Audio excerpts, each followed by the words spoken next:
Grand angle consacré au succès fascinant d'un personnage francophone très romanesque. Il s'appelle Philippe Boxeau, médecin légiste belge. Il fait parler les morts. Ses livres se vendent comme des petits pains. Il se dévoile dans ses livres et sur notre plateau avec des anecdotes, on va voir, captivantes et parfois de l'humour. Bonsoir Philippe Boxeau. Bonsoir. Soyez le bienvenu sur TV5 Monde. Merci. Vous êtes l'auteur de plusieurs best-sellers, donc 3 livres qui se sont vendus à 1 million d'exemplaires quasiment, traduits dans plus de 30 langues. On va les citer. Les morts ont la parole. Entretien avec un cadavre et puis La mort en face. 3 ouvrages parus chez la même maison d'édition en Belgique qui s'appelle Kenes. Alors pour commencer, Philippe Boxeau, est-ce que c'était pour vous une vocation d'épouser ce métier et qu'est-ce qui vous a amené à exercer cette discipline de la médecine? J'y avais jamais pensé. Et un jour, je faisais de la recherche en anatomie et il me fallait une salle, en tout cas un endroit où se trouvait un appareil de radiographie. Il n'y en avait pas à l'Institut d'anatomie où je travaillais, mais il y en avait à l'Institut de médecine légale qui est à 500 mètres. Et donc, je chargeais les morceaux de cadavre dans ma voiture. J'allais jusqu'à l'Institut de médecine légale pour radiographier. Il se fait que la salle de radio n'est accessible que par la salle d'autopsie. Donc, je traversais la salle d'autopsie à chaque fois. Une fois, il y avait une autopsie en cours.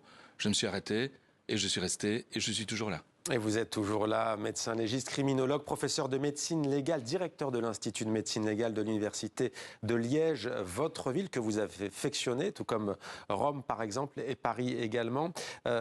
Vous dites comment vous êtes venu à ce métier, mais est-ce qu'il y a des études pour le faire? Est-ce qu'il y a une discipline? Est-ce qu'il y a des internes qui étudient cette Eh bien maintenant oui. Maintenant oui. Il y a une vingtaine d'années, un peu plus même, ça n'existait pas. Donc en Belgique, la spécialité existe depuis 2002.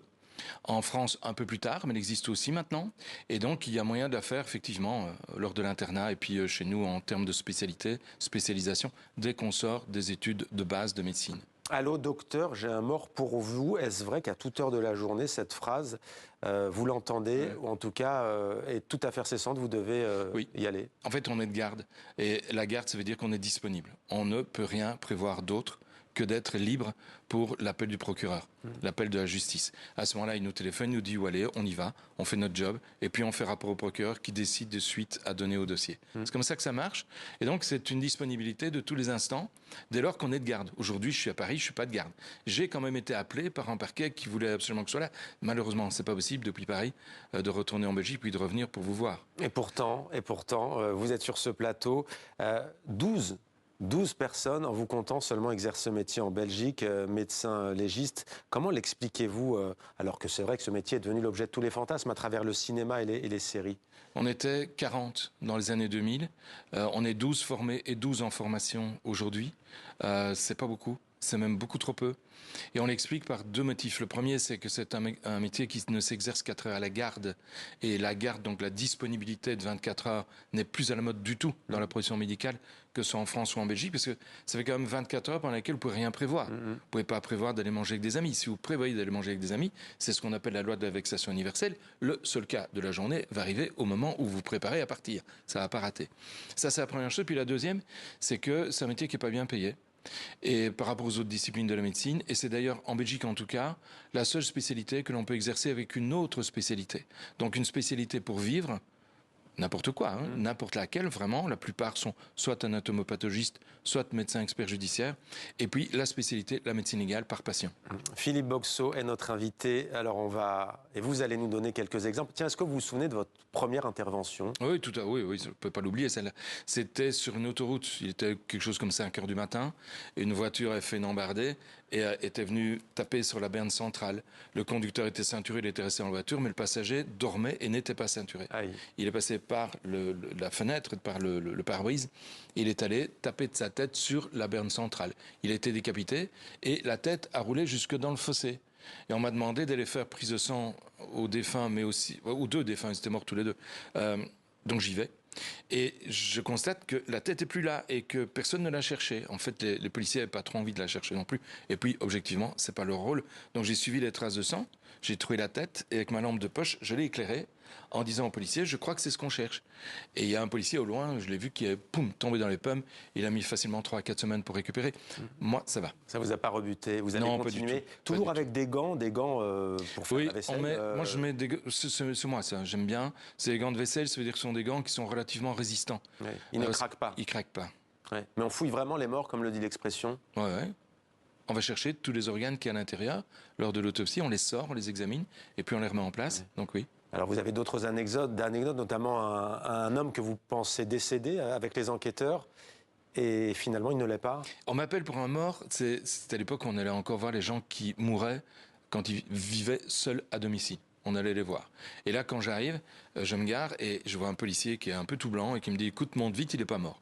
J'ai commencé tout de moi, elle me dit « Non, non, monte, il n'est pas mort ». Je suis monté à l'étage. C'était un building, donc j'ai rapidement trouvé l'étage. C'est la seule porte qui était ouverte, donc c'est pas trop compliqué. Je suis rentré, j'ai vu dans un coin un policier qui a l'air pas bien non plus. Et puis le type qui était couché par terre, qui ne savait pas bouger. J'ai demandé ce qui était passé. En fait, il avait luxé sa prothèse de hanche. Il n'a pas su se relever. C'était un alcoolique. Il s'était endormi par terre. Il était entré un peu en hypothermie. Il a perdu de sa température. Et puis, bon, je m'occupe du gars. Quand on l'évacue, je vois le policier, je lui demande ce qui s'est passé, il m'explique. Il a tenté d'identifier le bonhomme. Donc, il le croyait mort. Le type avait uriné. Dans l'urine, il y a des mouches qui étaient venues pondre. Donc, il y avait des larves. Pour lui, il était mort et même peut-être déjà en voie de putréfaction. Et pour aller vérifier son identité, le gars portait un veston comme moi aujourd'hui. Il était couché sur le ventre. Il a passé sa main, le policier, entre le sol et le mort. Il était jusque dans sa poche intérieure. Il a pris son portefeuille. Et au moment où il a retiré la main, le cadavre lui a attrapé le bras. Ouais. Il a la trouille de sa vie. Ouais, on se croirait au cinéma et c'est là vrai. Parfois, ça en dit long quand même sur la condition humaine. Un homme qui est retrouvé 5 ans après, un squelette en fait, avec la télécommande à la main.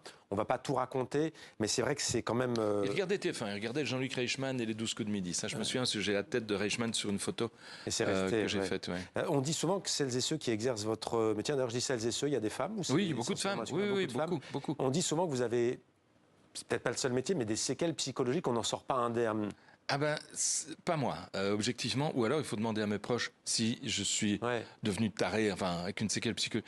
Mais non. C'est un métier que, quand on exerce, on n'est pas touché par la mort. D'ailleurs, vous dites, je suis face à un objet, ça devient un sujet quand je rencontre les proches. Sinon, il faut le déshumaniser. Il faut travailler sur un objet. Il ne faut pas travailler sur quelqu'un qui a vécu, il faut travailler sur un objet. Et puis ensuite, il devient humain. Mais ça, c'est vous racontez quand même que vous avez plus de mal quand il s'agit d'enfants ou de féminicide. Oui, le féminicide, c'est terrible aussi. C'est terrible aussi. C'est terrible parce que ce sont des gens qui l'ont absolument pas mérité. Ni l'enfant, ni la femme.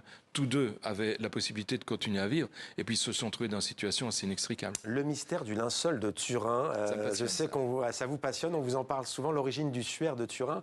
Pourquoi est-ce que c'est toujours mystérieux? Alors vous avez été religieux jusqu'à l'âge de 18 ans, pratiquant. Vous êtes devenu ensuite athée, c'est un choix de vie. C'est pas un choix. Athée, c'est quelque chose qui s'impose à vous. C'est-à-dire que je me suis rendu compte que j'étais incapable de croire. Donc je ne dis pas que Dieu n'existe pas, j'en sais rien. Ça, vous allez me dire, ouais, mais alors vous êtes agnostique. Non. Je suis pas agnostique, je suis athée, je suis pas capable de croire, j'ai pas cette capacité de croire. On dit que la foi, comme le reste, c'est un don. Mais vous regrettez la période dans laquelle vous y croyez. Mais ça, il faut lire vos livres pour le comprendre. Mais vous vous rendez compte comme c'est beau de croire. Vous avez l'espérance qu'il y a autre chose après la vie. L'espérance aussi que quelqu'un, un Dieu, vous aime. C'est quelque chose de formidable. Et alors, un mot quand même sur ce linceul de Turin. Vous pourriez aider? Moi, sûrement pas. Ah non. Je suis pas assez compétent pour ça. En fait, je veux dire, il faut. C'est un cold case qui est très ancien. Et je dis pourquoi pas moi?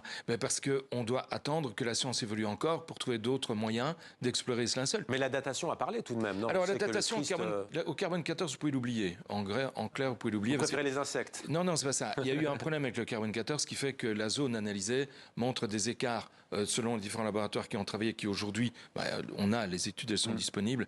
Et on a pu le vérifier, en manière telle qu'on ne peut pas tirer de conclusion, surtout que les zones dans lesquelles on a fait les prélèvements à la vue, quand on a pu dégager la partie postérieure de ce linceul, sont des zones de rapiessage. Donc il y a eu des mélanges, en plus il y a eu un incendie, on ne sait pas quel taux de carbone 14 a pu amener cet incendie. Bref, le carbone 14, objectivement, et même Sir Libby, qui est l'inventeur de cette façon de travailler, qui est une excellente technique, attention, avait dit, sur le linceul, il ne faut pas le faire, c'est un objet qui n'est pas assez maîtrisé pour qu'on puisse appliquer cette façon de travailler. Merci beaucoup Philippe Boxeau, on peut donc lire tous vos ouvrages.